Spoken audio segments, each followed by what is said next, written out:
मसूरी। लोग इस शहर को क्वीन ऑफ हिल्स कहते हैं। एक मशहूर टूरिस्ट स्पॉट, हनीमून डेस्टिनेशन और हिल स्टेशन का एक हसीन नमूना। लेकिन हर शहर के किसी एक कोने में कुछ ऐसा होता है जहाँ लोग जाने से डरते हैं और जहाँ लोग जाकर कभी वापस नहीं आ पाते। मसूरी के एक ऐसे ही कोने में है एक जगह, लंबी देहार माइंस। एक वक्त था जब यहाँ 50,000 से भी ज़्यादा मजदूर काम करते थे। पत्थर काटना, जहरीली धूल में सांस लेना और दिन रात की मजदूरी उनकी ज़िंदगी थी। कहा जाता है एक दिन माइंस गिर गई और उस एक हादसे में कई हज़ार मजदूर जिंदा दफना दिए गए और जो बचे उन्हें कुछ ही हफ्तों में टॉक्सिक धूल ने अंदर ही अंदर से खा लिया। वो चीखे, वो घुटन, वो मौत का मंज़र इस ज़मीन में बस गया और तब से लंबी देहार एक श्रापित जगह बन गई। आज भी लोग कहते हैं यहाँ रात के सन्नाटे में आवाज़ें गूंजती है, चीखने की, रोती हुई औरत की और कभी कभी एक बच्चे के हंसने की भी। यह कहानी वहीं से शुरू होता है जहाँ सब कुछ ख़त्म हुआ था। यह कहानी है 4 दोस्तों की, विक्रम, अमन, नेहा और रवि, जो एक वीकेंड ट्रिप के लिए मसूरी आए थे, लेकिन वापस लेके गए कुछ ऐसे ज़ख्म जो ना दिखते हैं ना भरते हैं। इतवार यानी संडे के सुबह दिल्ली की सर्दी, नेशनल हाईवे 58 पर एक एसयूवी जिसमें लाउड म्यूज़िक, चिप्स का पैकेट और हंसी मजाक से भरा हुआ एक 4 दोस्त का ग्रुप। विक्रम 28 साल का एक पॉपुलर ट्रैवल व्लॉगर, हॉन्टेड जगहों को एक्सप्लोर करता था। उसका मोटो था, जहाँ डर होगा मैं वहाँ जाऊँगा। अमन उसका बचपन का दोस्त, एक स्केप्टिक इंजीनियर, हर चीज़ का लॉजिक ढूंढता था, चाहे वो भूत ही क्यों ना हो। नेहा अमन की गर्लफ्रेंड, मास्टर्स कर रही थी साइकोलॉजी में। पैरानॉर्मल से जुड़ी हुई हर चीज़ उसके लिए एक इंसानी दिमाग का रहस्य था। और लास्ट में रवि, ग्रुप का सबसे चुप लड़का, एक होनहार फोटोग्राफर जो अक्सर चुप रहता था लेकिन हर लम्हा अपने कैमरे में कैप्चर कर लेता था। उसके पास कहानियाँ थी लेकिन वो कभी किसी को बताता नहीं। मसूरी तक का सफ़र एकदम नॉर्मल था। दिल्ली से हरिद्वार, फिर ऋषिकेश और फिर घुमावदार पहाड़ी रास्ते। सफ़र में नेहा ने एक बार पूछा, ये हॉन्टेड जगह ढूंढने का क्या मतलब है विक्रम? विक्रम मुस्कुराते हुए कहा, क्योंकि कहानी वही होती है जहाँ डर होता है। वो लोग दोपहर के आसपास मसूरी पहुँच गए। पहाड़ी हवा में एक राहत देने वाली ठंड और खामोशी थी। उन्होंने अपने लिए एक लॉज बुक किया, एक पुराना ब्रिटिश एरा गेस्ट हाउस जिसका एक हिस्सा अभी भी रेनोवेट नहीं हुआ था। वहाँ के रिसेप्शनिस्ट ने उनसे ऐसे ही बातों बातों में पूछ लिया, कहीं जाने का प्लान है क्या आप लोगों का रात को? विक्रम ने बोला, बस थोड़ा एक्सप्लोर करेंगे, लम्ही देहार करके कुछ सुना तो है। रिसेप्शनिस्ट ने एक लम्हे के लिए अपनी आँख उठाई, फिर धीरे से बोला, वहाँ सिर्फ पत्थर नहीं, चीखे भी दफन है, सोच लीजिएगा जाने से पहले। अमन उसकी बात पे हंस पड़ा और धीरे से बोला, ड्रामा कर रहे हैं ये सब। लेकिन नेहा ने देखा रवि चुप था। उसके चेहरे पे कुछ अलग सा भाव था, जैसे उसने वो नाम पहले भी सुना हो। रिसेप्शनिस्ट से अपने रूम्स की चाबियां लेके वो लोग अपने रूम्स की तरफ चले गए।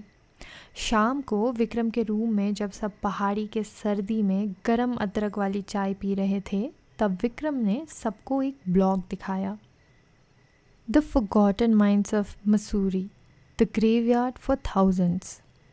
उस ब्लॉग में लिखा था कि 20,000 से भी ज़्यादा लोग उन माइंस की वजह से मर गए, या तो जिंदा दफन हुए या पॉइजनस गैस की वजह से। कहा जाता है कि उनकी चीखें अब भी वहाँ की दीवार में गूंजती है। रवि ने अपने कैमरा की लेंस साफ करते हुए कहा, तो आज रात चले, देखते हैं कहानियाँ होती है या कुछ और, क्या कहते हो? और यहीं से शुरू हुआ उनका एक सफ़र, जिसका रास्ता था अंधेरों के बीच और जिसका अंजाम किसी ने नहीं सोचा था। रात के 11:30 बज रहे थे। पहाड़ों की ठंड और लॉज के कमरे की धीमी रोशनी में 4 लोग बैठकर अपना सामान परख रहे थे। टॉर्चेस, कैमरा, एक्स्ट्रा बैटरीज, एक पुराना कॉम्पास और कुछ खाने के सामान, सब कुछ उन्होंने छोटी बैकपैक्स में डाल दिया था। बाहर से पीपल के पत्तों की हल्की सी आवाज़ सुनाई दे रही थी, जैसे कोई पुरानी कहानी हवा के साथ कान में कुछ कहने की कोशिश कर रही हो। नेहा काफ़ी देर से देख रही थी, लेकिन आखिर में उसे रहा नहीं गया और उसने पूछ ही लिया, रवि, क्या तुम सच में ठीक हो? तुम कुछ ज़्यादा ही चुप नहीं हो आज? रवि ने सिर्फ एक छोटी सी मुस्कान दी। मैं बस तैयार हूँ आज रात के लिए, उसने कहा। 20 मिनट बाद वो चारों लॉज के पीछे वाले रास्ते से निकलकर अंधेरे में चलते हुए पार्किंग तक गए।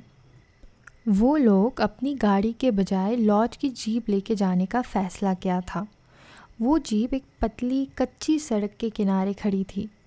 वो सड़क आगे जाकर जंगल की तरफ मुड़ती थी। जब उन्होंने जीप की चाबी घुमाई तो इंजन की आवाज़ एकदम से उस सन्नाटे में गूंज उठी। विक्रम ने पीछे मुड़कर देखा।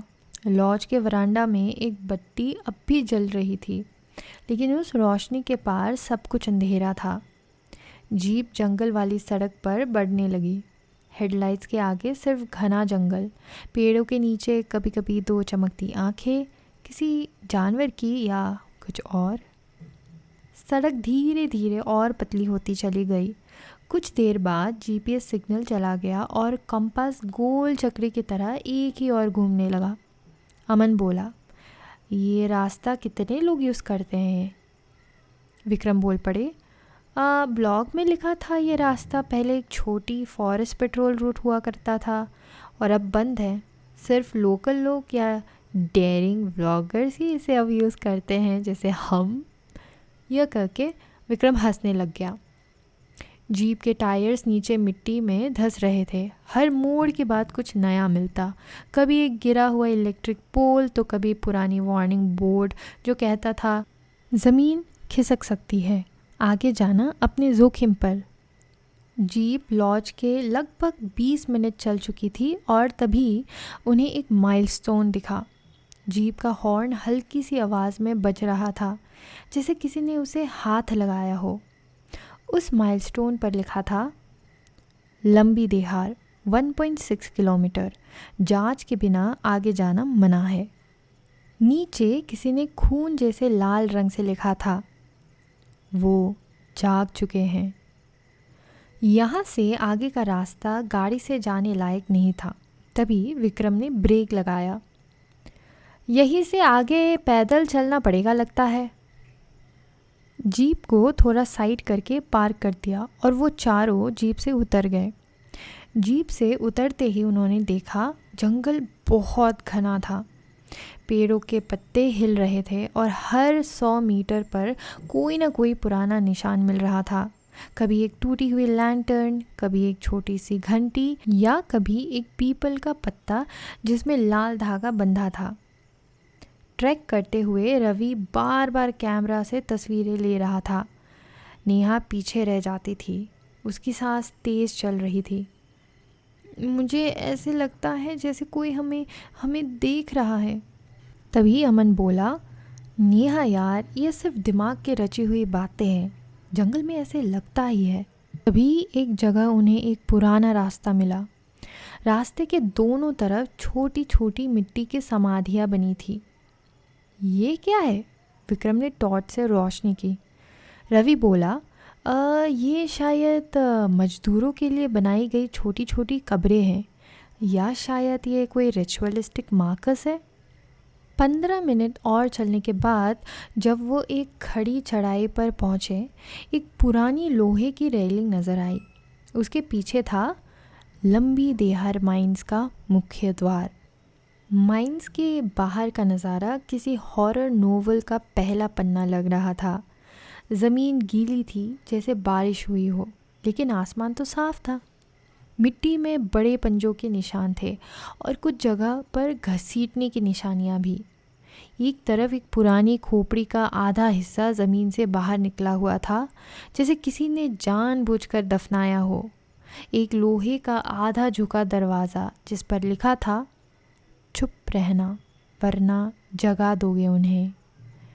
चारों तरफ सन्नाटा इतना गहरा था कि वो भी कुछ शोर से कम नहीं लग रहा था। खुद की सांसें भी कान में गूंजने लगी थी। जंगल का सुकून यहाँ आकर कुछ और बन गया था, बेचैनी जिसमें हवा भी थोड़ी भारी लगती थी, जैसे ऑक्सीजन कम हो और कुछ और चीज़ हवा में ज़्यादा हो। यह सिर्फ माइंस नहीं है, यह एक कब्रिस्तान है, विक्रम ने धीरे से कहा। जब उन्होंने पहला कदम माइंस के अंदर रखा, उनकी टॉर्च का लाइट एक छोटा सा टनल में फैल गया। दीवारों से थोड़ा थोड़ा पानी टपक रहा था और उन दीवारों में कुछ लिखा हुआ था, किसी पुराने ब्रश से, लाल रंग से। बचाओ हमें, बाहर निकालो हमें। एक दीवार के साइड में एक छोटा सा कमरा सा मिला। देखकर लग रहा था कि ये मजदूरों के औजार रखने के लिए था। उसके अंदर पुराने हथौड़े, टोपियाँ और लैंटर्न्स पड़े थे। सब पे धूल और जंग। दीवारों पर नाम लिखे थे, रामू, बाशिर, गोपाल, सालों पहले मर चुके लोगों के नाम, जैसे किसी ने यादगार बनाई हो। नेहा ने एक पुरानी डायरी उठाई। कवर पर लिखा था मजदूर नंबर 1084। उसमें लिखा था 14 मार्च 1962। आज तीसरा दिन है बिना रोशनी के काम करते हुए। एक और साथी जिंदा दफन हो गए। ओवरसियर ने कहा, बोलना मना है। रात को कोई चीखता है पर कौन सुनता है माइंस के नीचे। हम सबका नंबर आएगा, बस सवाल ये है पहले किसका। पढ़ते पढ़ते नेहा की आवाज़ हल्की होने लगी। उसने डायरी नीचे रख दी और बोला, गाइस, मुझे लगा जैसे किसी ने मेरे कान में कुछ कहा, लेकिन सबने उस बात को टाल दी। और चलते चलते एक और टनल मिली। थोड़ी ज़्यादा ही छोटा था ये वाला। रास्ते में पुरानी गाड़ी के पास और कुछ जले हुए कपड़े मिले। एक जगह उन्होंने देखा दीवार पर किसी के नाखूनों के निशान थे, गहरे निशान, जैसे कोई बाहर निकलना चाह रहा हो। रवि ने फ्लैशलाइट ऊपर की और एक परछाई दिखी, एक औरत की परछाई, सिर झुका हुआ, पीठ दिख रही थी, कपड़े गीले थे और सफ़ेद। लेकिन ध्यान से देखा तो दिखा कि वो आधी हवा में थी, ज़मीन से 1 इंच ऊपर। सबके सब डर के मारे जम गए, जैसे उस वक्त कुछ भी बोलना मना हो और मौत का दावत देना। अमन ने बड़े ही धीरे से बोला, हेलुसिनेशन हो सकता है क्या? पर उसी समय उस औरत ने अपना सिर घुमा दिया, काली आंखें और एक डरावनी मुस्कान। नेहा ने चीख मारी और पीछे गिर गई।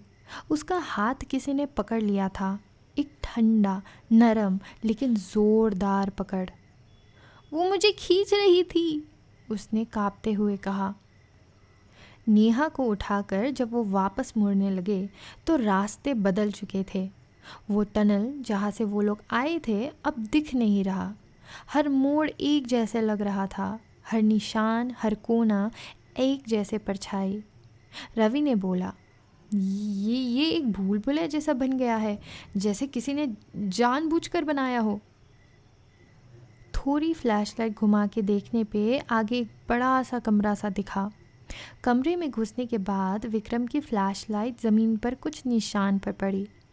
एक चक्रव्यूह सा बना हुआ था, लाल रंग से। बीच में एक लाल कपड़े में लिपटा साया था। उसने आंखें खोली। तुम्हारे आने का वक्त था, उसने कहा। एक तुम में से हमें चाहिए, वरना कोई यहाँ से जा नहीं सकते। नेहा पीछे हटी। अमन ने टॉर्च उठाई लेकिन वो बंद थी। रवि का भी फ्लैशलाइट थप पड़ चुकी थी। बस विक्रम का लैंटर्न जल रहा था। विक्रम ने घबराई हुई आवाज़ में कहा, ये तो कुछ इल्यूशन ही होगा, रियल नहीं हो सकता ये सब। पर रवि ने कुछ और सोच लिया था और उसने बोला, मैं जाता हूँ। उसने चक्रव्यूह में कदम रखा। उसकी आंखें बंद थी। उसने बस इतना कहा, मैं डर रहा हूँ, पर अगर मैं नहीं रुका तो शायद हम सब यही रह जाएंगे। मैं नहीं चाहता कि तुम लोग भी इसमें खो जाओ, इसीलिए जाओ, अभी के अभी निकल जाओ यहाँ से। तभी एक ज़ोर का ब्लास्ट हुआ। आंखों के सामने सब कुछ सफ़ेद हो गया। विक्रम की आंखें खुली।